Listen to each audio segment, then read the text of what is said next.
റസൂൽ സല്ലല്ലാഹു അലൈഹി വസല്ലമ തങ്ങൾ പഠിപ്പിക്കുകയാണ്, ഞാൻ നിങ്ങളിൽ ഏറ്റവും ഭയപ്പെടുന്നത് ചെറിയ ഷിർക്കാണ്.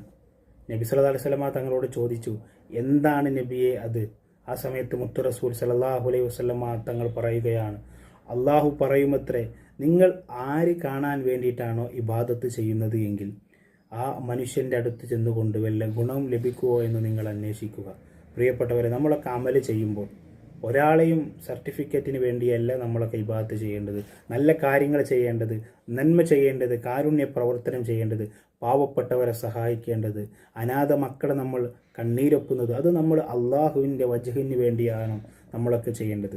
നമ്മളൊക്കെ പല ആളുകൾക്കും നമ്മൾ കാശ് കൊടുക്കുമ്പോൾ അത് നമ്മൾ പബ്ലിക്കായി നമ്മളൊക്കെ പോസ്റ്റ് ചെയ്യുന്ന എത്രയോ ആളുകളെ കാണാൻ സാധിക്കും. എന്നാൽ പ്രിയപ്പെട്ടവർ, അള്ളാഹുവിൻ്റെ വജ്ഹ് ഉദ്ദേശിച്ച് കഴിഞ്ഞാൽ അതിൻ്റെ പ്രതിഫലം നമുക്ക് ലഭിക്കുന്നതാണ്. അള്ളാഹു റബ്ബുൽ ഇസ്സത്ത് നല്ല അമലുകൾ നല്ല നിയത്തോട് ചെയ്യാൻ അള്ളാഹു നമുക്ക്